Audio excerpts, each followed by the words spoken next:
मला असं वाटतं की थोडा बदल दिसतोय, अनेकांना दिसतोय. उद्धव ठाकरे हे थोडेसे टीका त्यांनी आता डायरेक्टली केली आहे. महाराष्ट्रातल्या महायुतीवर, विशेषतः महाराष्ट्रातल्या भाजपवर फार टीका करताना दिसले नाहीयेत गेल्या काही दिवसात. केंद्रामधल्या भाजपवर आणि पंतप्रधानांच्या धोरणांबद्दल वगैरे ते टीका करताना दिसत आहेत, पण महाराष्ट्रामध्ये तशी फार करताना दिसत नाही. त्याच्यातून अनेक जण अनेक अर्थ काढत आहेत, पण मला बरोबर. असं वाटतं की इट इज टू अर्ली.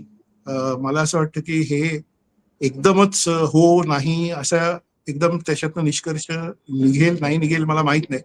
पण एक मात्र आहे की भारतीय जनता पक्षाचा प्रयत्न असा आहे की इमेज त्यांची जनतेसमोर ही आपण वातावरण चांगलं निर्माण करणारा पक्ष आहोत, किंवा या प्रकारचं काही बंडखोरी किंवा मतं फोडली वगैरे महाविकास आघाडीची आणि त्याच्यातून विधान परिषदेचा 6वा उमेदवार आम्ही आणला वगैरे असं करण्याच्या मानसिकतेमध्ये भारतीय जनता पक्ष आता नाही आहे असं मला वाटतं.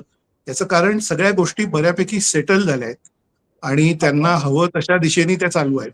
त्याच्यामुळे फार जास्त ताणणं असं ते करतील असं सध्या तरी दिसत नाही. कारण इतर राज्य म्हणजे विशेषतः पंजाब आणि दिल्लीमध्ये आता जे काही आम आदमी पक्ष आणि हे सगळं जे सुरू आहे त्या हो हो. पार्श्वभूमीवर महाराष्ट्रामध्ये सुद्धा आणखी गोंधळाचं चित्र निर्माण होऊ नये असा एक कुठल्याही राजकीय सल्लागाराचा सल्ला असेल किंवा कोणी असा सल्ला देईल की एकाच वेळी तुम्ही तिकडे आम आदमी पक्षाचं पण जे काही झालंय ते बघता, महाराष्ट्रातही परत बंडखोरी झाली, महाविकास आघाडीची मतं फुटली विधान परिषद निवडणुकीमध्ये वगैरे, असं होऊ नये असं मला वाटतं की असं होऊ नये असं एक निदान प्लॅनिंग असावं असं माझा अंदाज आहे.